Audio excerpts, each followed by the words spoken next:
Olá, pessoal! Hoje no podcast vamos falar de um assunto de extrema importância, mas antes já compartilha essa conversa com uma família que você conhece, com algum amigo, para aprender aqui com a gente. Aproveita enquanto roda a vinheta.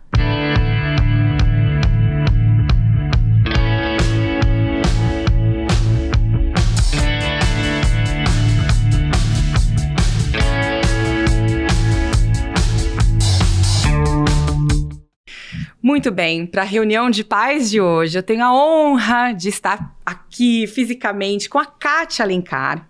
A Kátia, ela é do perfil Ministrando Filhos, atualmente com 89 mil seguidores. A Kátia é cristã evangélica, casada com o pastor Reinaldo Alvim e mãe, importante, mãe da Lavínia, de 10 anos.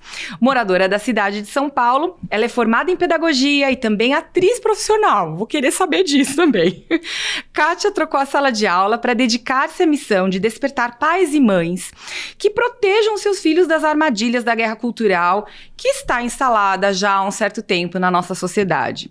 Com mais de 25 anos atuando com crianças, se tornou também escritora, palestrante e mentora de mulheres. Não parar e não retroceder em seu ministério é mais do que uma missão, mais um compromisso com Deus, certo? Bem-vinda, Kátia! Muito obrigada, Juliana. É um prazer estar aqui com você. Já acompanhava o seu trabalho na rede social e é uma alegria estar aqui frente a frente realmente para ter esse papo, essa reunião de pais. Muito bem. Então, vamos começar com um denominador comum, que eu acho que foi o que nos trouxe, né, mais próximas e que norteia o meu trabalho, norteia também o seu trabalho, por onde a gente passa, que é a cosmovisão cristã. A gente já teve aqui no podcast, eu entrevistei a professora Inês Borges, que é professora da Kátia no curso, né, de pós-graduação em Cosmovisão Cristã mesmo, né, o nome do curso. Inclusive é o episódio 19, você que ainda não assistiu, vai lá no canal, assista a conversa com a professora Inês, foi uma grande aula que a gente teve com ela. E aí eu gostaria que você ampliasse assim, esse termo, explicasse ao seu ver, né, com a sua visão, o que é a cosmovisão cristã e por que é tão importante a gente ter um norte, uma bússola para as coisas que a gente faz na vida. É importante, quando a gente pensa em cosmovisão, primeiro conceituar. Né? É muito importante a gente conceituar claramente os termos. E conceituando cosmovisão, para ficar fácil a compreensão das pessoas, é basicamente a sua visão de mundo. Então, existe sim mais de uma cosmovisão. Por isso que tem a cosmovisão cristã, que é uma outra ramificação. E quando a gente pensa na cosmovisão, é importante também que as pessoas saibam que não é algo que veio da teologia, não é algo que veio da política, é algo que cunhou da filosofia. Então, filósofos começaram a analisar que a partir daquilo que nós presenciamos do nosso repertório de vida, nós podemos ter uma cosmovisão. Então, pessoas diferentes têm cosmovisões diferentes. Mas é importante nós termos um parâmetro para essa cosmovisão, para essa visão de mundo. Aí é que entra a cosmovisão cristã. Nós colocamos tudo a partir de uma lente de algo que mede os nossos pensamentos. No meu caso, é a Bíblia Sagrada. A partir dela, eu olho o mundo. Então, se eu tenho dúvida, por exemplo, como proceder em alguma atitude, o que fazer ou deixar de fazer, até na minha maternidade, eu vou para a minha lupa, para a minha lente. A partir do que está na Bíblia, então, eu sigo e tomo decisões mais assertivas. Então, parece que é algo muito complicado, mas não é. O grande desafio é você escolher qual cosmovisão você quer seguir. Primeiro, analisar qual você já está seguindo, né? E eu falo isso mesmo para os cristãos. Há muitos cristãos que estão com a sua cosmovisão não cristã, e sim globalista. E a gente vai falar um pouquinho mais sobre isso. Sim, a gente vai abordar bastante esse tema, mas como é importante a gente ter um ponto de partida, e ter esse óculos, né, essa lente que nos orienta, ela é fundamental para a nossa vida, porque senão, e também se você não tem, você não sabe para onde vai. Sim, se você tira a cosmovisão cristã das suas atitudes, o que sobra é o caos. Exatamente. A humanidade é um caos. Então, quando Deus estabelece ali os 10 mandamentos, ele está colocando para Moisés, olha, a partir de agora a humanidade tem uma cosmovisão para seguir. E é muito interessante a gente pensar que mesmo pessoas que não professam a fé cristã, ateus, agnósticos, eles seguem uma cosmovisão cristã. Sim. Um exemplo, numa fila de banco, que hoje é mais raro, né? As pessoas pagam mais pelo app, mas é um exemplo clássico. Numa fila de banco, se alguém fura a fila ou no mercado, na sua frente, naturalmente a pessoa vai se opor, né? Vai ficar ali indignada. Peraí, furou a fila? Ela não percebe, esse agnóstico, esse ateu que ficou indignado com essa atitude, que isso está intrínseco nele, porque isso é uma conduta moral. Então, nós sabemos que naturalmente nós temos que respeitar regras. Isso foi instituído lá atrás, né? Desde Moisés. Então, a cosmovisão cristã é o caminho para endireitar a humanidade. Sim. As próprias leis, eu acredito, né? Assim, o império das leis, as cartas magnas, né, de Constituição, se a gente olha, por exemplo, para os Estados Unidos, enfim, para muitas nações, existe uma linha mestra e existe uma cosmovisão cristã que pauta e que orienta essas leis, né? Por exemplo, do direito natural, do direito à vida, à propriedade. Se você vai ampliar isso, você acaba chegando aí às regras que fogem da barbárie, né? Porque aonde não tem essas leis, você tem, como você mesma disse, a barbárie. Isso. Até mesmo para arquitetura, para arte, se você vai estudar história, tem um ateu que se chama Richard Dawson, se eu não me engano. Eu entrevistei aqui o pastor Leandro Tarrataca, aqui de Mogi, e ele falou, olha, tem um ateu, assim, confessadamente ateu, que fala assim, olha, o meu gosto cultural é cristão, né? A forma como eu enxergo o mundo e ele faz mais sentido pela visão cristã. Então, até mesmo, como você disse, os ateus, eles enxergam o valor que existe na ordenação de todas as coisas, né? Sim, porque é a raiz. As cartas magnas, por exemplo, elas são decorrentes de uma raiz cristã. Exato. Esses grandes nomes que instituíram essas leis que regem a humanidade até hoje, para aqueles que querem ser regidos por ela, claro, tem a sua raiz no cristianismo. Então, é muito lindo ver que aquilo que Deus instituiu jamais será tirado. Por mais que os homens queiram e em alguns momentos a gente sinta que, peraí, a gente está perdendo o controle da situação, a gente sabe que naturalmente o mundo vai de mal a pior, isso é bíblico, mas até que ele venha, nós temos diretrizes e métricas a partir da palavra de Deus que vai nos manter seguros e confiantes de que há uma esperança. E fazendo não só por nós mesmos, mas pelo outro. Claro. Quando você segue uma cosmovisão cristã, você beneficia toda a sociedade, até aqueles que não querem ser beneficiados por ela, né? Então, é muito lindo, tudo que Deus faz é perfeito. É fantástico mesmo pensar nessa forma, e é um pouco triste a gente enxergar que algumas pessoas têm a opinião de que você observar as leis, né, seguir as leis de Deus é uma forma de prisão, sendo que é muito louco isso, né? Que a forma que eu enxergo é de liberdade. Você escolher seguir a lei e observar é a sua liberdade. Exatamente. Né? Antes da gente passar para o próximo assunto, me fala um pouco sobre essa sua percepção de escravidão e liberdade, quando a gente tem, de repente, a lei de um lado, do lado da liberdade, uma vida virtuosa que a gente procura levar, e do outro lado, o caos, a barbárie, os vícios, e como que as pessoas enxergam caos, barbárie e vício como liberdade?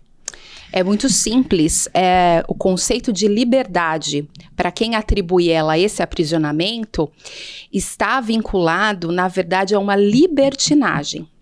Porque se nós pensarmos no ser humano como uma tríade, corpo, alma e espírito, naturalmente a nossa carne vai falar mais alto. Sempre a minha carne vai querer fazer o que me dá prazer em detrimento da minha responsabilidade. Então, um bom exemplo é a própria segunda-feira. Eu tenho que levantar para trabalhar, o meu corpo quer ficar na cama, né? Sim. Então, quando você institui regras, especialmente para essa geração, usando o exemplo do trabalho em si, você tem que trabalhar, você tem que ter o seu sustento. Para essa geração, eles veem isso como um aprisionamento. Uma carteira assinada é um aprisionamento. Quando, na verdade, é a liberdade, porque Deus nos deu o livre-arbítrio. Se eu enxergo as minhas responsabilidades como um privilégio, porque eu tenho saúde, porque eu tenho intelecto, porque eu tenho capacidade dada por Deus para fazer o que eu faço, eu me sinto livre. Agora, quando eu quero fazer só o que a minha carne deseja, eu vou me sentir aprisionada. Sim. Então, depende muito da ótica com que se é visto. Infelizmente, uma geração que não tem uma cosmovisão cristã vai ver tudo como um aprisionamento. Então, as grandes ideologias hoje que estão aí no auge, como o feminismo, por exemplo, vai ver a perspectiva da mulher que fica em casa, que cuida da família, que cuida dos filhos como um aprisionamento. Eu que vivo isso hoje, eu vejo como um privilégio. Poder acompanhar minha filha, poder ter um marido que Deus está abençoando como o supridor da minha casa, como cabeça. Então, tudo depende da ótica. Exato. Depende também do seu repertório de vida, do que você está vivendo. Por isso que o parâmetro é tão importante. Porque senão a gente vai ficar naquela briga. Não, mas do relativismo. Mas a minha verdade não é a sua verdade. Isso, né? cada um tem a sua verdade. Cada um. A verdade agora ela tem dois lados. Não, a verdade ela é uma. Sim. E aí a gente vai nessa uma verdade e a gente segue o caminho certo. Pode espernear à vontade, né? Que a verdade Total. é uma só. Bom, então vamos dar a sequência aqui, porque eu fui em um dos seus destaques acompanhando seus estudos lá da pós-graduação, que inclusive me deu uma super vontade de fazer. Preciso arrumar um tempinho para fazer. E aí você mergulha nessa questão dos professores, né? E aí você fala em um dos destaques que ser professor é professar. E aí eu queria que você me contasse, dentro desse universo aí da aula, sendo você professora, né, de formação, qual é a importância da cosmovisão para o professor que fica lá pelo menos 4 horas do dia com os nossos filhos em sala de aula, nessa jornada, que é uma jornada escolar de 12 anos, né, na vida dele no mínimo, né, do primeiro até o último ano do ensino fundamental. O professor é aquele que professa realmente, e todos nós professamos, né? O tempo todo nós estamos professando algo, mas o professor, ele professa por excelência. Então, o ser professor deveria ser algo como um ministério. Eu fui incumbida de professar a verdade para os meus ouvintes. Mas o que se vê hoje na educação, e eu que vivenciei isso nos anos de faculdade e nos anos em sala de aula, é que, primeiro que a motivação para se formar na pedagogia hoje, ela já é errada.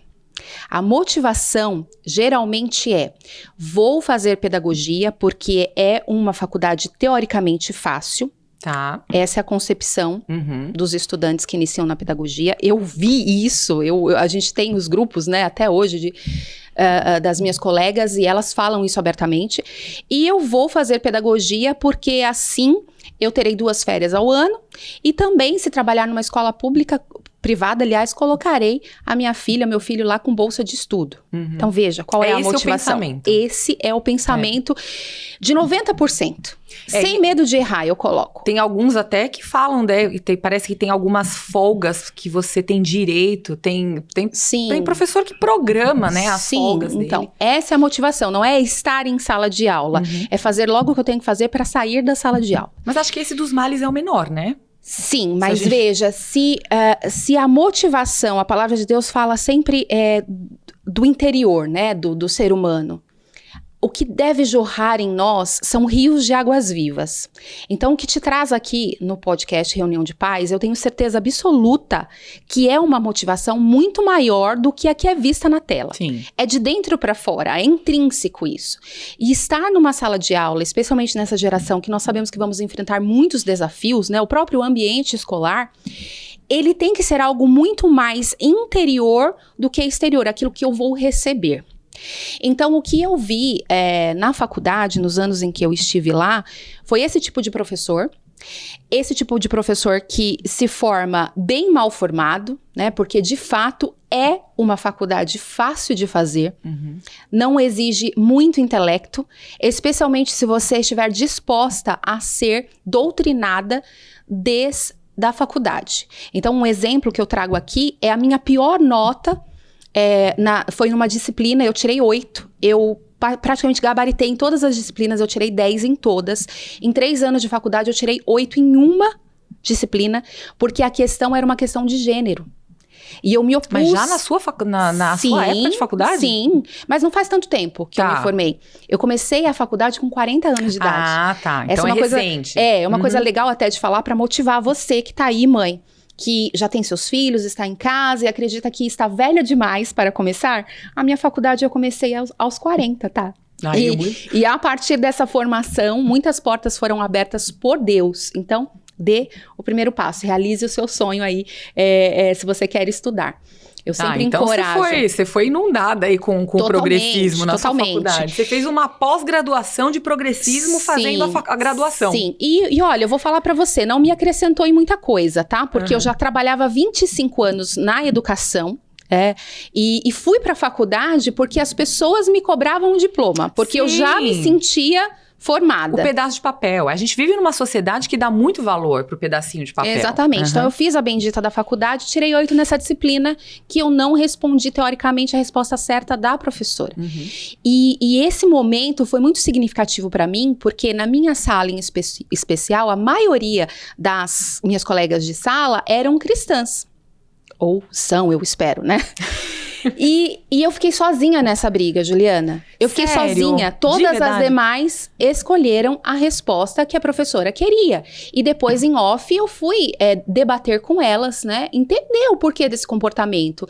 E elas falaram abertamente. Falaram, olha, eu quero a minha nota. Eu sei no que eu acredito e não importa. Importa. Porque se a esquerda, ela está tão ovacionada e com uma voz que está tão aclamada, é justamente porque os cristãos estão calados. Sim. E isso me deixa muito indignada. Eu admiro mulheres corajosas como você, que dá o seu rosto literalmente à tapa aqui, com um podcast com esse título, convocando mães para assumirem o seu papel, o seu posicionamento, dando instrução gratuita, dando aí todas as ferramentas para que nós possamos nos levantar. Sim. Porque isso que nós estamos fazendo aqui, nós estamos unindo o propósito. Claro. Isso aqui não é um entretenimento. Não, trazendo uma voz que vai encorajar essa mãe que tá lá, dizendo assim, não tem mais tempo para mim, não adianta. Já era, já perdemos, né? É isso, não. A gente tem que estar atento e fazer a nossa parte, porque o que motiva o podcast é justamente essa preocupação do silêncio dos bons, né? Exato. Porque ele é tão prejudicial, ou talvez mais prejudicial. Ele é mais barulhento, porque ele ecoa, né? Sabe aquele silêncio do interior que você não escuta nada, nem o grilo? Aquilo incomoda. Aquilo é ensurdecedor. É ensurdecedor esse silêncio. Então, respondendo a tua pergunta, a importância desse professor que vai trabalhar, ter essa cosmovisão, na verdade, a importância é maior para os pais, da escolha desse professor.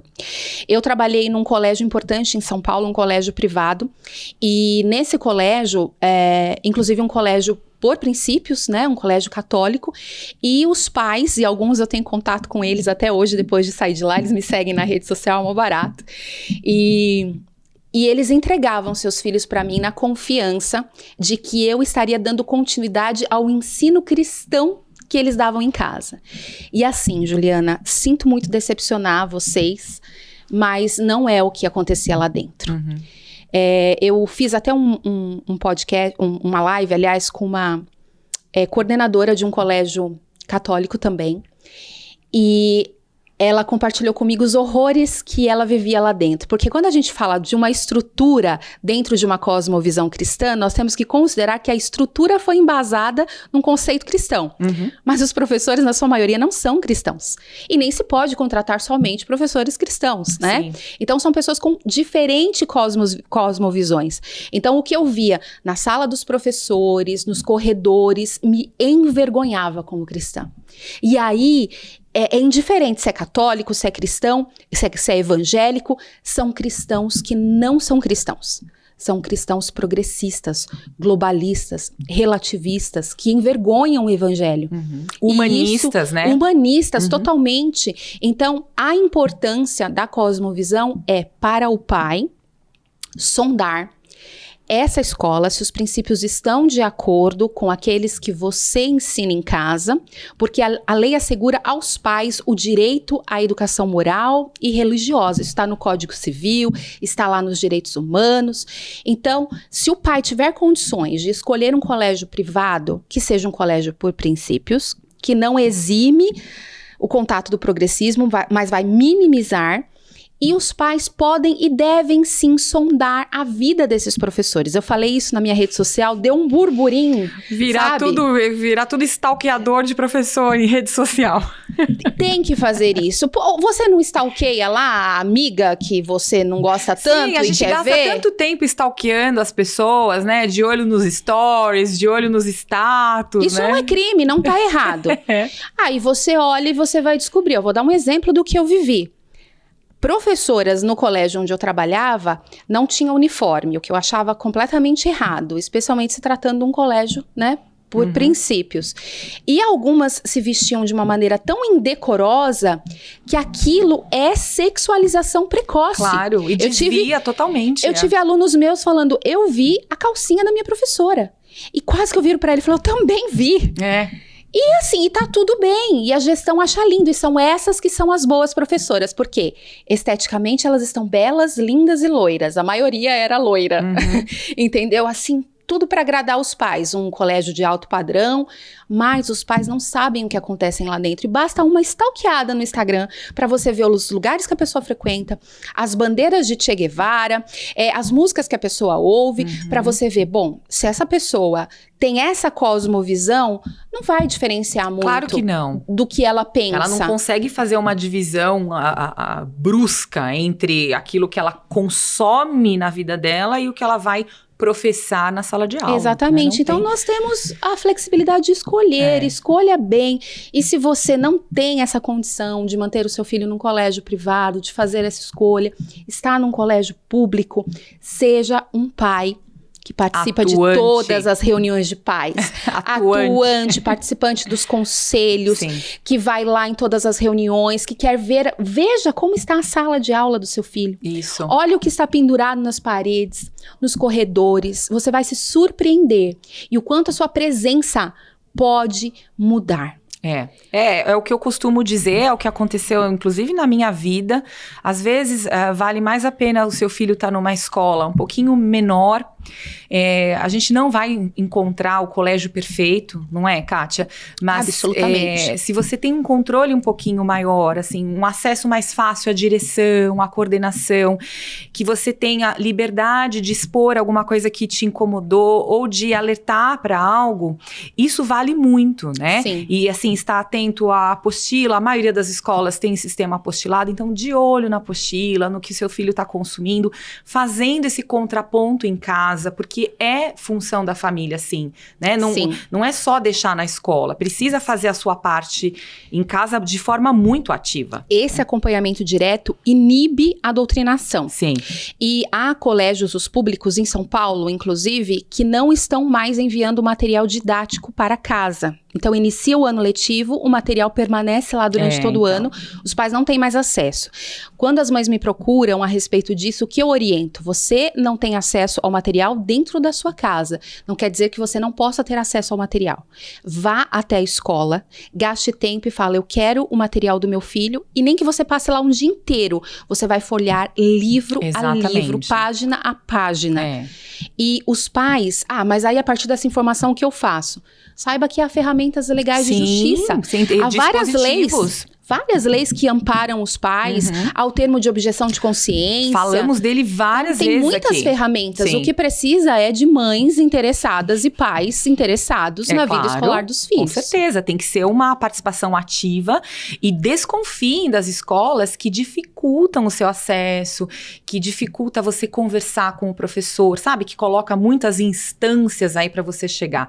A escola, ela deve ser aberta e parceira das famílias, né? A escola mais correta, ela tem essa abertura mais fácil para as famílias. Então, fica aí a dica. Agora, voltando para a cosmovisão dos professores, né? Produção, coloca, por favor, a primeira frase, que aí eu tirei do seu curso de pós-graduação, professor Inês. Você vai me perdoar, né? Olha aí, ó, a primeira.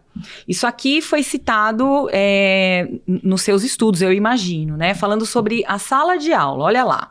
A sala de aula deverá se tornar, e o fará, a arena de conflito entre o velho e o novo, o corpo em putrefação do cristianismo, com todas as suas misérias e males adjacentes, e a nova fé do humanismo. Então, é isso aqui que os professores estão estudando, os professores doutrinadores, né? Mostra a próxima, que aí a gente já comenta as duas de uma vez. Com o tempo, será possível persuadir qualquer pessoa de qualquer coisa se conseguir pegar o paciente jovem, então o seu filho é o paciente jovem, né? E receber do Estado dinheiro e equipamentos. Com isso, será possível ter turmas de crianças em idade escolar e produzir nelas uma convicção inabalável de que a neve é preta. Fala se a gente já não está vendo isso acontecer. Exato. Doutora Inês, deixa eu te explicar como isso chegou aqui no podcast. A partir do momento que eu iniciei essa pós-graduação, já na primeira aula eu tive um start, o meu coração acelerou, porque eu vi na figura, especialmente da doutora Inês, e no curso em si, alguém falando do que eu já falava há muito tempo. Eu conheci a doutora Inês num congresso, o Congresso Legado Cristão, que aconteceu em São Paulo, e lá ela estava falando de guerra cultural. E lá ela trouxe a linha do tempo, desde a Revolução Francesa, falou de marxismo. Até então, Juliana, eu nunca tinha ouvido alguém falar sobre isso. E é exatamente o que eu trago na minha palestra Igreja e Guerra Cultural. Então eu vou pelas igrejas palestrando e falando sobre isso, e a maioria das pessoas ficam boquiabertas porque nunca tinham ouvido. Nossa. E eu ficava assim, como ninguém fala sobre isso? Aí eu conheço a doutora Inês. Aí eu já saio de lá, já fui conversar com a assistente dela, já peguei os dados, porque eu já estava buscando uma pós. Então é lindo como Deus faz, né? Ele encaixa tudo. E iniciei então, na Univangélica, a pós de Cosmovisão Cristã e Educação, com foco na educação, que é a minha área. E eu decidi compartilhar nos meus stories o meu processo de aprendizado. E eu faço recortes dos momentos que eu acho mais interessantes, mais impactantes, como essas falas, por exemplo. Por isso que você encontrou lá registrado. Stalkeei, né? Ótimo aí, tá vendo como a gente descobre tanta coisa? Do bem. Do bem, tem muita coisa boa lá. E é interessante porque com isso, como eu já falo disso há muito tempo, e se a pessoa não vai muito com a minha cara, ela já não dá nem mais bola. Mas é legal quando vem uma outra pessoa falando, né, de fora, falando, e fala, peraí, não, olha que forte isso, né? É muito forte. Trazer uma convicção inabalável de que a neve é preta, quer dizer, é uma doutrinação completa, uma metanoia na cabeça do aluno. Só para, assim, exemplificar, né, a neve é preta é a mesma coisa que falar, por exemplo, o que acontece hoje em dia, que um homem é mulher. Exatamente, né? Assim, é isso que está querendo dizer. Que a gente tá vendo, né, e é o outro exemplo aí bem comum que a gente acompanha. É isso que a gente está querendo dizer. Então, na primeira frase, nós estamos falando basicamente de um conceito humanista, que é o que rege hoje a educação. É a cosmovisão. É a cosmovisão. Diferente da cristã, a humanista tira Deus do centro e todas as suas normas, leis e toda a liberdade que ele nos dá dentro dessas leis e coloca o homem no centro, dizendo você é dono da verdade, você pode fazer o que você quiser, aquilo que você sente é o que você é.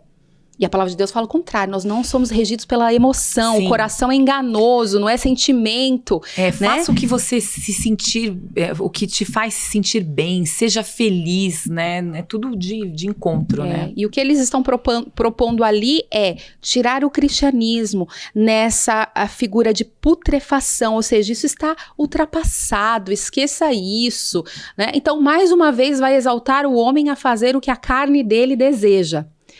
E nessa segunda frase, nós vemos aí claramente, aqui já é no âmbito psicológico, né? É outra área, fazendo com que você consiga levar as pessoas a pensarem o que o sistema quer que seja pensado.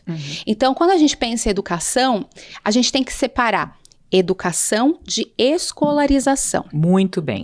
A escolarização, ela não preza o indivíduo na sua singularidade.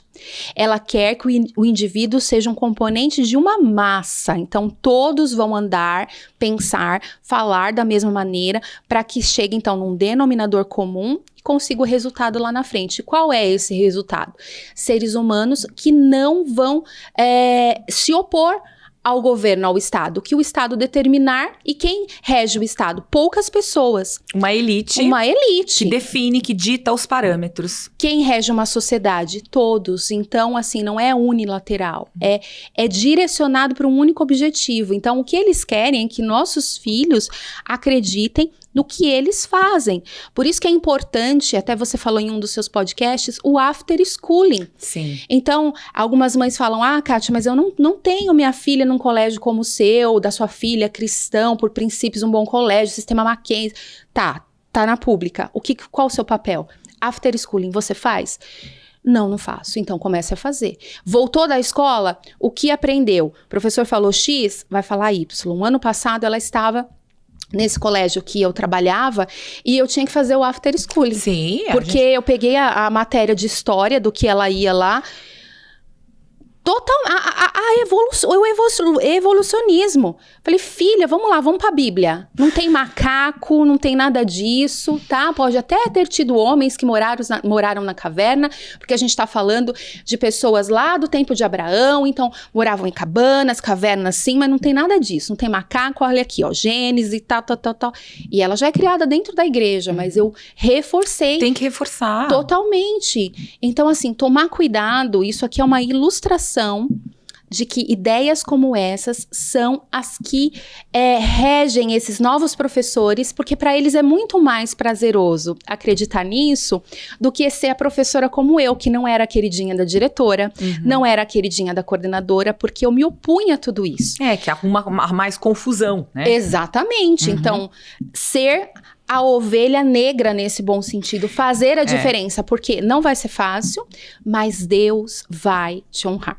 Vai, com certeza. Eu tenho a sensação tão curiosa, né, que a ideia de revolucionário que a gente tinha quando era mais jovem, né, o de ovelha negra, como você diz, era aquela pessoa que ia meio que contra o sistema, né, era o droga, sexo, rock and roll. Hoje, assim, o revolucionário de hoje é a pessoa que casa, que tem filhos, que lê a Bíblia, que fala da palavra de Deus. Olha em que ponto a gente chegou, chegamos, né? Exatamente. Agora, fazendo um pouquinho um exame de consciência aí dos cristãos, né? Que, assim, a gente precisa melhorar em muitas coisas. Eu acredito que você levando as palestras, né, na igreja, acho que é algo que ajuda bastante a abrir os olhos, né, sobre a guerra cultural e tudo mais.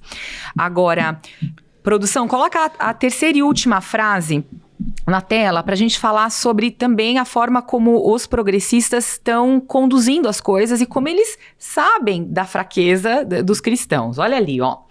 O que pode fazer a escola dominical teísta, que é orientada para Deus, né, para conter a maré do programa de 5 dias de ensino humanista, visto que se reúne 1 hora por semana e ensina uma fração das crianças? Isso, na verdade, é o que eles estão estudando, certo? Me corrija se eu estiver errada.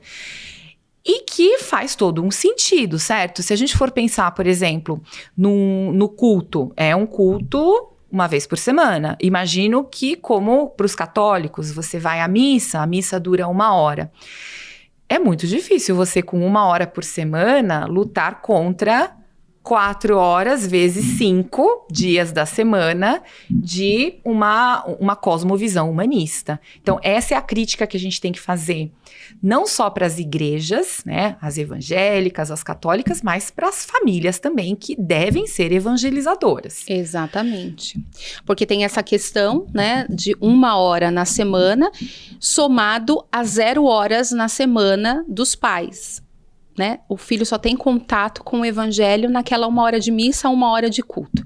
Primeiro que há necessidade de fazer uma redefinição do ministério infantil, juvenil, kids, ou seja lá o nome que tem na sua igreja. Católica, catequese, exato, né? Uhum. Seja qual for, há necessidade de uma redefinição. Por quê? Nós estamos falando de uma geração que é informatizada, que tem acesso à informação, que é uma geração questionadora, e isso é excelente. Só que para a igreja, isso é ruim. A igreja não está preparada para o questionamento dos nossos jovens, adolescentes e crianças. Ou seja, continua-se nas igrejas, na catequese, nas escolas bíblicas, ensinando sobre Jesus da mesma maneira que se ensinava há 500 anos atrás, quando a escola dominical foi fundada. A escola dominical ela foi fundada com o objetivo de alfabetização. Então, um homem, lá na Revolução Francesa, ele entendeu a necessidade de dar ocupação para as crianças, enquanto as mulheres trabalhavam nas fábricas. É a época que os homens foram para as guerras e as mulheres foram trabalhar, né? Iniciou, então, a jornada dupla da mulher, e essas crianças, elas ficavam na rua. E esse homem, ele pegou essas crianças, infelizmente eu esqueci o nome dele agora, ele pegou essas crianças... Ele era um pastor? Ele era um evangelizador. Tá. Ele era um cristão e ele entendeu que aquelas crianças precisavam fazer algo produtivo. E ele queria ensinar essas crianças a ler e a escrever. E não existia material didático. A gente está falando de uma época que não tinha educação infantil. Crianças eram consideradas como mini-adultos. Então, ele levou essas crianças para um galpão e, através da Bíblia, ele começou a ensinar a leitura e a escrita. Excelente, maravilhoso. Ótimo, né? Só que hoje, dentro das igrejas evangélicas, algumas, infelizmente, ainda o que eu vejo, eu passo por muitas, é ministério infantil com criança lá em fase de alfabetização, escrevendo Jesus, cobrindo os pontilhados. Então, ela não está aprendendo... Colorindo Noé, colorindo Abraão... Pintar e colar é uma extensão de uma escola de educação infantil daquelas bem ruins, porque nem na educação infantil a gente não ensina mais assim. É aquela área do restaurante kids que você deixa a criança. Tem aqueles lápis mal apontados, né? E aquele monte de gizeira em toco.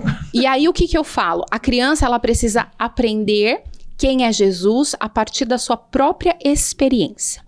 Há uma ministra de crianças internacionais chamada Beck Fisher, e ela fala que a redefinição do ministério infantil ela é necessária para que a criança cimente a sua própria fé em Cristo.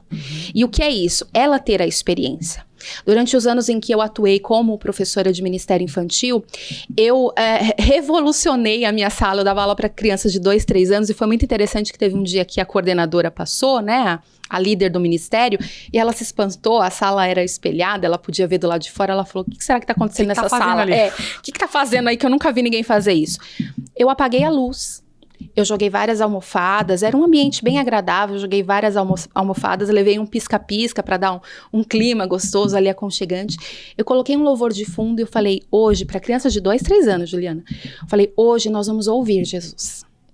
Nós não vamos contar história, nós não vamos ler a Bíblia, nós vamos ouvir Jesus. E aí, quando eu propus isso pra uma pessoa, a pessoa falou assim, imagina, a criança de 2, 3 anos vai ficar parada para ouvir Jesus, o que é isso? Nem ela sabia o que era ouvir Jesus. Eu coloquei ali o louvor, elas começaram a louvar. Depois o louvor terminou, elas permaneceram ali. Teve choro, teve quebrantamento. Teve crianças testemunhando que viram Jesus.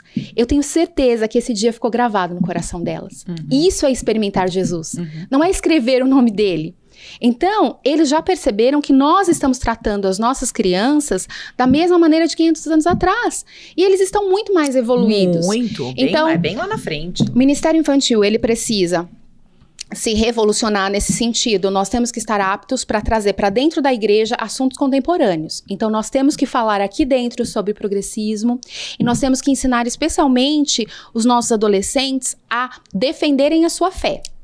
Porque em casa é muito fácil, né? Eu sou crente, eu sou católica porque minha mamãe é, meu papai é. Mas e lá fora, quando vão falar, não, mas isso, seu pai não sabe de nada. Que é o que eles falaram na frase anterior, a putrefação do cristianismo. Isso daí é coisa... Não, é muito forte essa expressão, muito, né? diabólica. É diabólica, é demoníaca. Nós vamos, assim, mostrar que isso tá mais do que acabado. E que seu pai e sua mãe falam, ele não sabe de nada. E aí? Ela vai ter coragem para ser uma influenciadora e não ser influenciada? Porque é assim que eu ensino minha filha. Quando ela estava nesse colégio ano passado, ela voltava dizendo: mamãe, como é difícil ser crente nesse colégio. Como é difícil. E por quê? É muito título que se vive, né? Ali, teoricamente, todos eram cristãos, uma irmandade, mas não é isso, a realidade não é. Não. Eles vêm de casa com conceitos totalmente diferentes, né? A minha filha, com 10 anos, uma menina que ainda brinca de bonecas, que ainda faz os brinquedos dela de papelão, e não né? tá fazendo dancinha no TikTok, não faz né? dancinha no TikTok. E aí ela chega lá, é outra realidade. É as filhas que fazem as suas próprias festinhas onde não tem adultos. Sabia que tá muito na moda isso? Sei. Você deixa teu filho lá na porta, você volta pra buscar, você não sabe o que aconteceu. E aí você não deixa teu filho ir, você é a mãe antiquada, você... Que seja...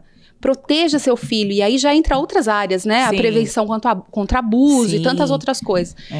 Então, é basicamente isso, Juliana. Nós precisamos nos movimentar. E essa crítica vale para as igrejas, né? Para as famílias também, porque não adianta nada, como você mesma disse, você ser cristão de fachada e você não saber o que se passa dentro da sua casa. E não saber argumentar. E não se preparar para responder as perguntas. Sim, né? Eu tenho muita convicção da minha fé, mas se eu sento com um ateísta, com uma mulher que tem valores totalmente opostos ao meu, é capaz de eu sair de lá acreditando no que ela fala, porque eu não consegui me posicionar. Exato. Então eu encorajo muitas mulheres a estudar, né? Como eu disse, eu comecei minha faculdade com 40 anos, agora aos 45 iniciei uma pós-graduação, já estou pensando no meu mestrado, no meu doutorado, até que ele venha, eu quero que ele me encontre trabalhando. E o trabalho, ele vem de uma sequência de capacitação. A palavra de Deus fala que o povo dele perece por falta de conhecimento. E não é só conhecimento bíblico, é especialmente bíblico. E outros conhecimentos. E todos os outros conhecimentos. Que você está numa sociedade. Pra você. Claro, Exatamente. A gente está nesse mundo. E também não pode esquecer, né? Porque tem os cristãos que também só vivem pro céu e esquecem de atuar nesse mundo que a gente está. Como você mesma disse, né? A nossa dimensão de espírito, de alma, mas é uma dimensão de corpo e a gente está neste mundo. Perfeito. Então, você vai passar por esse mundo como, né? Um pedaço de carne que vai passar por aqui e não vai tentar mudar nada ao seu redor, Sim, né? E esse comportamento, infelizmente, é bem direcionado para nós evangélicos. Eu me envergonho de falar disso, mas o povo evangélico hoje é um povo acomodado. É um povo que quer ir lá no domingo na igreja, receber, ficar uma ovelha gorda. Como se fosse um self-service, né? Isso, vem a mim. Durante a semana, não existe. Não existe mais o evangelho, é só no domingo. Então, a Bíblia, ela começa em Gênesis e vai até Apocalipse. Muitos pensam, Gênesis fala da criação, Apocalipse, redenção, e lá no meio tem o nascimento de Jesus, que eu lembro sempre em dezembro. Acha que a Bíblia é isso. Entre esses capítulos, está todos os assuntos da humanidade. E está mesmo. Todos. É fantástico. Todos, para tudo. Então, você tem que conhecer a Bíblia. Ontem mesmo, uma mãe me mandou a imagem de um livro e ela disse para mim, esse livro é bom para que eu possa caminhar com Deus? Eu respondi para ela, bem, primeiro eu não conheço esse livro, não vou poder falar dele, mas eu posso lhe indicar um bom livro para você caminhar com Deus. É a Bíblia Sagrada. Você já leu a Bíblia Sagrada de Gênesis a Apocalipse pelo menos uma vez? Ela disse, cristã evangélica, por isso que eu estou falando do que eu vivo, não estou falando do outro. Não, Kátia, eu nunca li, já tentei e não consigo. Eu respondi para ela, provavelmente você não conseguiu porque você leu sozinha. A Bíblia é um livro espiritual. Para ler a Bíblia, você precisa da ajuda do Espírito Santo. Você já pediu a ajuda do Espírito Santo para ler a Bíblia? Você tem que orar antes, pedir para que ele te revele os segredos que estão ali e que fale diretamente ao seu coração. Ela falou, não, nunca fiz isso. Eu falei, então faça agora. E não sei quantos anos de igreja. Então é isso. Os pais têm que começar do início. Não há, Juliana, como a gente querer reinventar a roda. Tem que começar pelo básico. Quer ser uma boa mãe, quer ser uma boa cidadã, uma boa professora ou qualquer outra profissão? Comece conhecendo o seu Criador.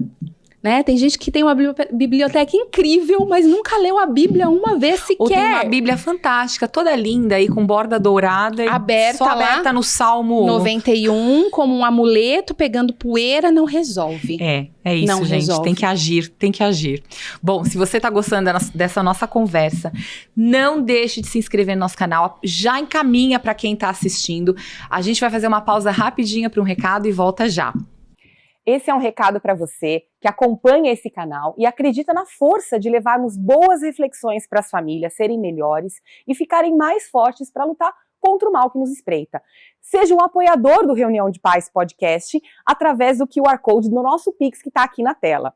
E se você é empresário, saiba que você pode anunciar no nosso programa. É só entrar em contato com a gente através do e-mail. Famílias fortes são imbatíveis. Bom, Kátia, agora a gente vai entrar no tema que é uma das suas especialidades, né? Que foi como eu acabei te conhecendo e eu acho muito legal o que você faz nas redes sociais, que é análise de desenhos, filmes, músicas e até mesmo de brinquedo, né? E você aponta nesse material que está aí à disposição das pessoas, né? Os traços de relativismo, de cultura woke, do progressismo, de tudo isso que a gente... de humanismo, né? Do que a gente estava falando até agora.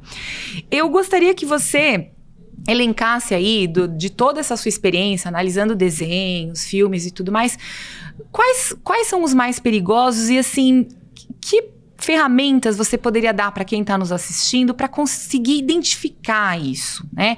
Esses traços, porque eu percebo que muita gente assiste e passa super batido, né? Não que a gente talvez não tenha que assistir, tá? Porque assim, eu tenho uma percepção de que às vezes é importante, eu tenho uma filha adolescente, e aí rolou lá o lance do filme da Barbie, né? Foi legal eu ter ido assistir o filme com ela, mas assistir com essa visão mais crítica, né? Já apontando junto com ela.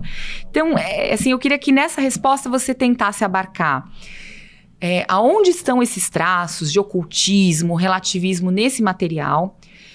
O que os pais que não sabem identificar, o que eles podem usar para identificar? E se você acha uma boa assistir ou não alguns deles para mostrar pro seu filho, ensiná-lo? Certo. Uma perguntona, hein? Não, mas essa daí eu tô tranquila. É minha praia, é minha praia. Bom, é importante primeiro que as pessoas entendam por que eu faço isso, né? Não é uma caça às bruxas. Os meus haters lá falam, a Kátia não assiste nada, a Kátia não gosta de nada, não faz nada, né? Faz nada, é só não. Primeiro as pessoas precisam entender que eu faço isso porque, a partir dos estudos da infância, da juventude, tanto nos meus anos de igreja quanto pedagogia, eu entendi e descobri que existe um plano de destruição do cristianismo. Eu falo isso no meu curso Vencendo a Guerra Cultural. A precursora desse movimento é Alice Bailey, uma das fundadoras da Nova Era, que é um movimento totalmente anticristão, né? E dentro desse movimento, ela instituiu 10 pontos para a ação dessa concretude, né, de destruir o cristianismo. E o ponto 1 dela, Juliana, ela diz: quando vocês começarem esse processo de desconstrução do cristianismo, foquem nas crianças. Não se importem com os pais, os mais velhos, porque eles já estão com as suas mentes muito arraigadas em suas ideias e pensamentos. Foque nas crianças, e ela enfatiza: as com menos de 10 anos. Olha aí, gente. Quando eu descobri isso nos meus estudos e pesquisas, eu falei, bom, então existe um foco, que são as crianças, por isso toda vez que alguém me fala, deixe as crianças em paz, eu odeio essa frase, porque é uma perca de tempo a gente falar isso, porque não vão deixar. O foco são as crianças, então não vão deixar elas em paz. Então, se o foco são as crianças, eu pensei, bom, o que eles usam para atrair essas crianças? Qual é a linguagem infantil?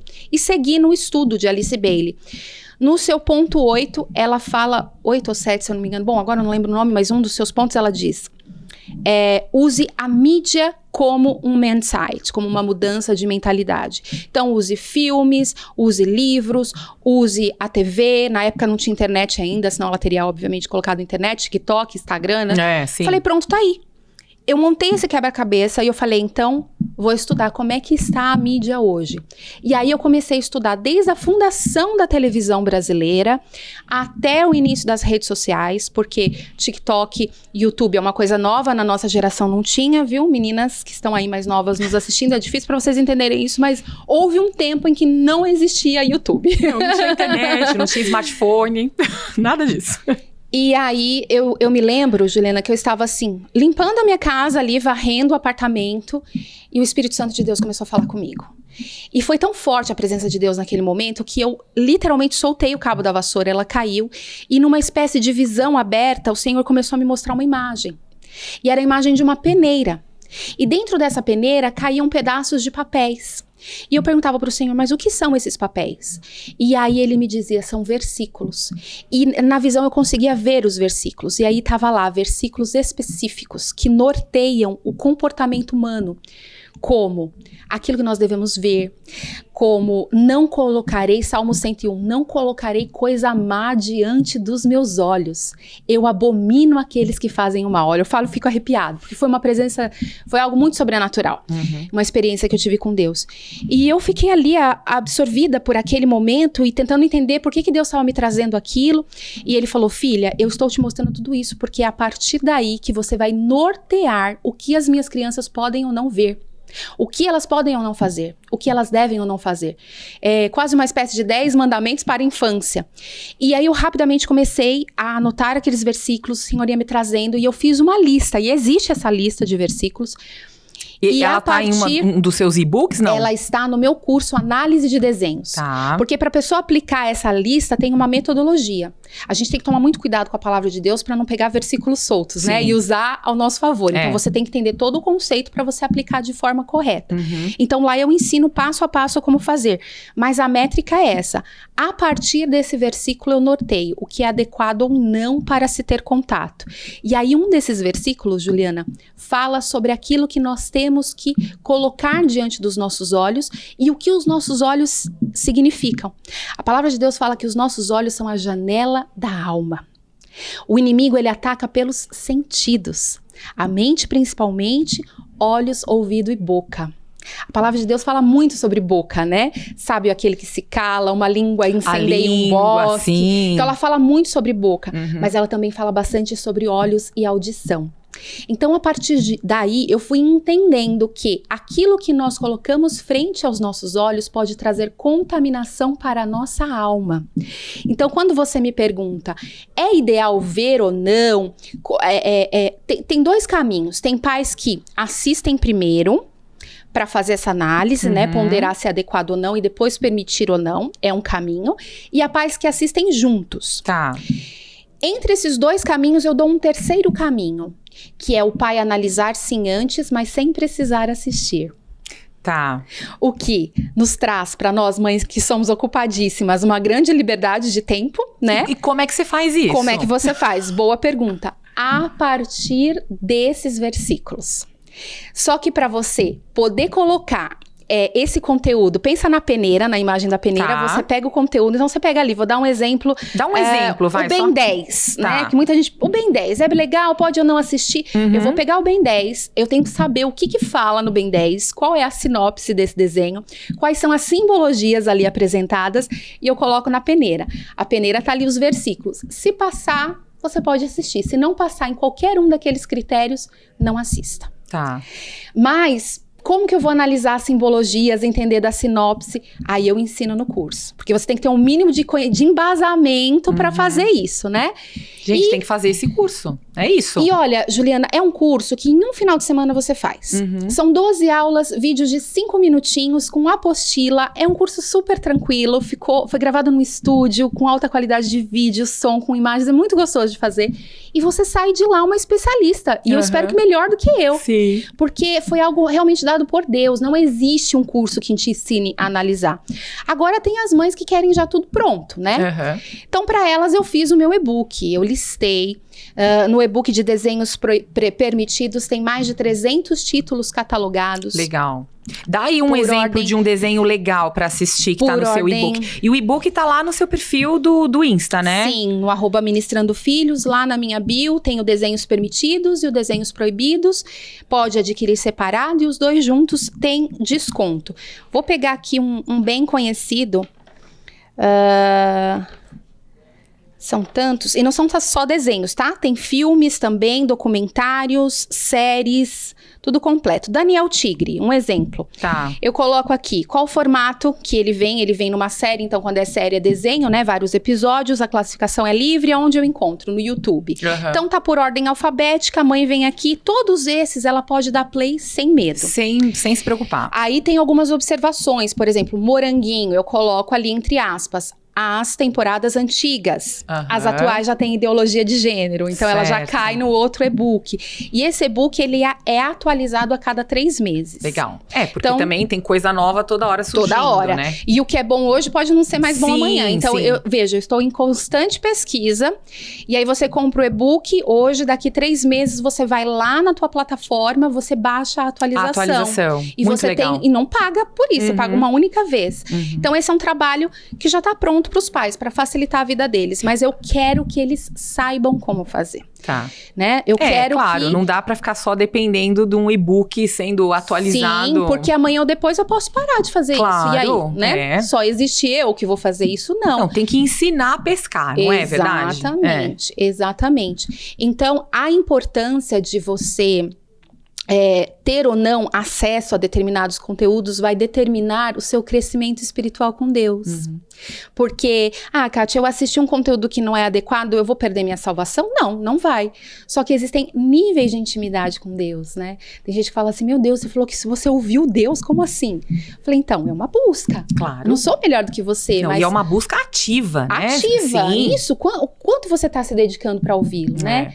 Tá lendo a Bíblia, tá orando, tá numa comunidade de fé, tá falando com ele, tá desejando isso. Ele é tão amoroso que ele respeita a sua busca. Se você não tá lá, não vê a sua disposição do coração. Mas tem também todo esse ruído, que é como você disse. Por isso que é importante você escolher o que você vai consumir. Porque se você consome, por exemplo, funk, né, ou... pornografia, coisas que te arrastam para baixo, isso vai embaçando a sua vista, isso vai tapando os seus ouvidos, e aí essa intimidade que você deseja buscar, você não vai alcançar. Perfeito. Né? Então, tem esse outro movimento, né? Você consumir coisas que te edificam, que te elevam, mas desde a infância, e evitar as coisas que podem atrapalhar, que podem ser obstáculo nessa busca, nesse caminho. Exatamente, né? A alma ela precisa ser alimentada. Sim. E no caso da música, especificamente, a música é uma experiência espiritual. Já foi feito experiências, por exemplo, com a água. Eu já vi, Você já vi um vídeo desse na internet. As moléculas da água, elas se alteram, elas vibram de acordo com a música. Sim. E nosso corpo é feito muito de água, né? Grande parte de água. Não vou arriscar uma porcentagem, mas eu sei que... é a maioria. A maior parte do nosso corpo é água. Sim. Então, se reverbera na água no seu estado líquido, imagina no nosso corpo que também contempla uma alma. Né? E Davi fala, por que está abatida, ó minha alma? Então ele sabe que a alma é algo que se relaciona com todo o nosso ser. O fruto do Espírito, ele fala de virtudes que nós temos que buscar, que estão relacionadas à alma. Se eu não acalmar a minha alma, se eu não muitas vezes mortificar a minha alma, eu não serei uma mulher que terei um bom temperamento, não serei paciente, tantas outras qualidades. Então eu vou viver mais na obra da carne. E aí, quando nós escolhemos aquilo que vai nos alimentar, isso vai determinar o nosso estado de espírito, o nosso humor, a nossa relação com o próximo, né, com o outro, o seu ambiente familiar, tudo isso muda. Sim. Então, assim e como fato, nós... né? Eu não entendo, Juliana, qual a dificuldade de nós, cristãos, entendermos que o mundo espiritual é real, primeiro ponto, e que se nós hoje temos tanto cuidado com aquilo que nós nos alimentamos, né? O alimento em si, se tem transgênero, se não tem, se é vegano, se não é vegano, isso tá tão na moda e tá tudo bem, qual a dificuldade de escolher também o alimento espiritual? Aquilo que eu vou ouvir, aquilo que eu vou ver, aquilo que eu vou colocar diante dos meus olhos. Você confira lá, leia Salmo 101 todinho, fala sobre não colocar nada ruim em frente aos seus olhos, tá lá. É aquilo que eu falei da Bíblia, de Gênesis, Apocalipse, tá tudo lá. Escolha seguir, faça só essa experiência. Não, eu gosto de música sertaneja, eu vou ficar 1 mês sem ouvir música sertaneja, especialmente as mulheres solteiras. Veja como o seu olhar para o homem mudará. Porque você está sendo alimentada de... pornografia, adultério, traição, feminismo. Essa coisa da mulher empoderada, que... bebedice. Sim, que é legal encher a cara. Faça uma experiência. Depois, Conte pra Juliana. Depois como foi. comenta aí, coloca aí nos comentários, né? Coloca também nos comentários aquele desenho que você gostava de assistir. Dos antigos, os antigos tinham também essas coisas ou não? Os antigos não tinham ideologia de gênero, mas tem muito ocultismo. Eu fico pensando, por exemplo, Caverna do Dragão. Total. Tá. Caverna do Dragão, pra você ter uma ideia, é um capítulo do meu curso. Tá, ok. Cavaleiros do Zodíaco, Caverna do Dragão, Dungeons Dragons, todos esses aí tem muita coisa pra falar, porque o problema dos desenhos hoje são basicamente dois. Ou tem ideologia de gênero, ou tem alto nível de ocultismo. Tá. Mas os antigos também tinham o ocultismo, Total. Né? Tá. He-Man, total. Uhum. E aí isso também vai o quê? Interferir na construção de fé do nosso filho. Uhum. Porque nós estamos apresentando pra eles, no domingo, um Jesus fraco, um Jesus que fez um milagre lá no passado na cabecinha de muitos e não faz hoje. E durante a semana inteirinho, eu vejo um Naruto, um ninja incrível, que faz tudo pela vila dele, que supera os seus desafios, que me tirou da depressão. Eu ouvi isso várias vezes. O Naruto me tirou da depressão, não foi Jesus. Caramba! E aí, como vai competir com esse Jesus que tá lá na Bíblia? Sim. Que eu nem sei, nem tenho tanta certeza se Com existe, Naruto. entende? Porque minha mãe fala, mas eu já não tenho tanta certeza. Ou um Dragon Com Ball, Naruto. sei lá, um Pokémon. Isso. Eu- E aí entra a questão da dissociação. Muitos hoje, adolescentes, têm dissociação, que é a dificuldade de separar a realidade da ficção. Uhum. Então, muitos falam comigo, defendem o Naruto como se fosse alguém da família. Tá. Eu tenho embates ferrenhos, assim, na internet. Eu tenho uma coleção de haters otakus, que são os fãs de animes, porque eu comecei na internet falando contra animes. Tá. Oxe, comprou uma briga boa, hein? Total. Um especialista, quando eu comecei, ele trabalhou na Marvel e fez animações japonesas. Ele falou, olha, você mexeu no vespeiro. Eu tive que fazer até boletim de ocorrência, fui ameaçada de morte. Meu tudo. Deus do céu. E só sigo, Juliana, porque é o ministério. É, sim, é como aqui também, porque é maior do que a gente, maior. muito maior. Aqui nós somos instrumentos só. Aquele que nos chamou é fiel e justo para nos levar até o fim e lhe dará a coroa da glória. É isso aí. Então, se a gente acredita nisso, tudo bem, a gente vai fazer o boletim de E ocorrência. com alegria. Cantando e louvando. Louvando. Aqueles que são perseguidos pelo nome de Jesus são privilegiados. Sim. Olha, Kátia, eu gostaria de continuar falando muito mais com você. Tem um vídeo que eu vou deixar na descrição do vídeo, que é uma participação da Carla Pérez no programa do Gugu, porque a gente fica, às vezes, achando que essas coisas são de agora, né? Mas nós crescemos aí numa década de 90 com banheira do Gugu, né? Com tiazinha, feiticeira. Então, já formando esse imaginário para os vícios, enfim, para baixo, puxando a gente para baixo desde muito cedo. Né? Então, fica aí essa reflexão para quem está assistindo a gente, que assim, se a gente está vivendo uma série de situações hoje, isso tem raiz, na verdade é muito mais antigo, mas no nosso imaginário aqui brasileiro, vem sendo construído pela cultura, né? Através dos programas, das novelas, então isso aí daria um outro podcast, né? Sim. Mas vamos então partir para a nossa chamada oral, que é no momento final, onde eu jogo uma bola para você e você completa a frase ou fala com algo curtinho. Ok. Vamos lá. Família é projeto de Deus, deve ser tomada como prioridade, acima inclusive da sua vida ministerial. Da igreja, tá?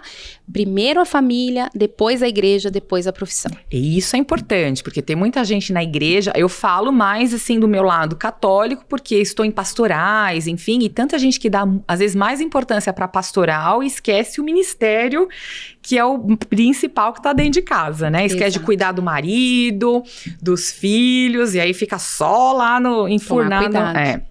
Vamos lá, uma nota alta, para quê? Nota alta para as mães homeschooling, e é uma professora falando isso, né? Eu apoio vocês, eu admiro vocês. Eu tava falando em off pra Juliana que se eu fosse mãe agora, minha filha faria homeschooling. Se eu fosse mãe agora, eu também seria uma mãe homeschooler. É isso aí. Então, minha nota alta para você, minha nota alta para você, mãe, que faz o after schooling. E, por fim, a minha nota alta para as mães que estudam. que não só leem a Bíblia, vão para a igreja, mas estudam sobre todos esses temas que nós estamos falando, marxismo, progressismo, guerra cultural, mídia, doutrinação, você tem a minha nota alta. Muito bem. E a nota baixa? Nota baixa para aquelas pessoas que usam o título de professor, mas são, na verdade, doutrinadores.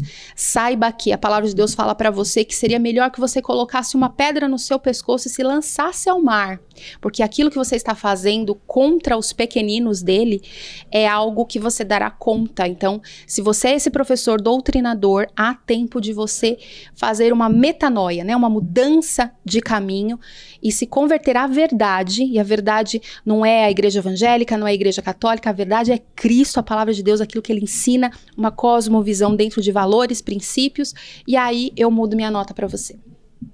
Então tem chance de mudar de nota. Pode ir Total. foi para recuperação só. Sim, porque quem julga é Deus, quem Sim. dá o veredito final. Eu tô dando só um apontamento aqui, uma nota, né? Não é o julgamento. Agora a lição de casa. Uma lição de casa para as igrejas. Vocês precisam se reciclar. Principalmente o Ministério Infantil, a liderança precisa buscar esses conhecimentos, essas temáticas que eu disse aqui e levar para os seus liderados. E eu me disponho a ajudá-la nesse trajeto. Então, eu dou cursos de capacitação, de redefinição do Ministério Infantil. Você tem que ali trazer os pais para dentro da comunidade, para trabalhar em parceria e preparar essas crianças para lá dentro daquela escola, lá naquele lugar, lá no hall do prédio, eles realmente serem luz e sal. Hoje as igrejas, a maioria não está preparada para isso. Então, essa é a lição de casa para vocês. Anotou aí, pessoal? Deu para anotar? Depois, se não deu, volta um pouquinho, vai ficar gravado e aí anota. Agora a lição de casa para as famílias, para a gente terminar. As famílias precisam entender, como eu já disse aqui, que não tem nada para se reinventar. A receita já foi dada. A palavra de Deus fala que filhos são como flechas, que filhos são herança do Senhor. Então, herança que é dada em vida, o nosso doador está acompanhando o que você está fazendo com a herança. Então, você vai um dia prestar contas, tá? Esse é um primeiro ponto. O segundo ponto é que você precisa priorizar o seu filho. Tirar ele do quarto, ter conexão emocional com ele, entender o que está passando naquele coraçãozinho. Não pense que o fato dele estar na igreja, dele estar na missa, está assegurando o seu filho de estar no caminho.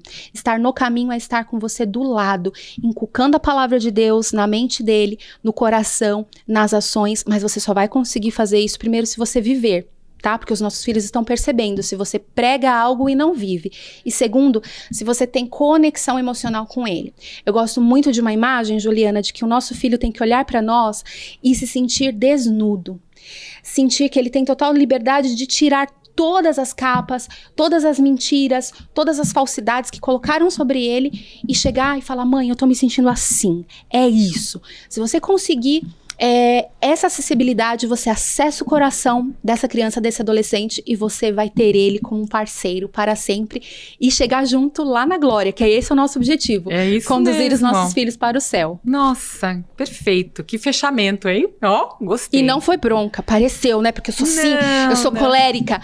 Mas realmente assim, é uma chamada para uma atitude. É um chacoalhão, na verdade. Boa. Acho que chacoalhão é uma boa palavra pra gente usar. Bom, se você ainda não segue a Kátia lá no Ministrando Seus Filhos, vai lá, segue. Faça o curso, baixe os e-books. Kátia, sem palavras pra te agradecer por essa conversa de hoje. Que Deus, que o Espírito Santo continue guiando aí o seu caminho nas redes, né? Para que você persevere, não desista. É muito difícil, né? O que a gente faz nas redes, mas que siga firme, siga forte. É isso, é agradecer, só agradecer. Obrigada, eu que agradeço o espaço, a oportunidade, e quero contar aqui uma novidade no seu espaço. Muita gente não sabe ainda, mas até o final do ano meu primeiro livro será lançado. Ai, né? que legal! como você me apresentou como escritora, eu acho importante contar, né, da onde que vem isso. Vai chegar aí o Libertando Nossos Filhos. Que ótimo, um manual bênção. bíblico para você conduzir o seu filho na libertação e blindagem de tudo isso que nós falamos aqui. Tá, então eu já quero a minha cópia, já vou deixar aqui registrado publicamente e de repente você voltar para falar do livro. Será uma alegria. Vai ser uma alegria mesmo. E você que acompanhou a gente até aqui, não deixa de deixar o seu comentário, encaminhar para as pessoas, manda naquele grupo de mães do colégio, joga lá, sai correndo, né? Como Isso a gente mesmo. fala. E até a próxima conversa, gente. Um beijo, tchau.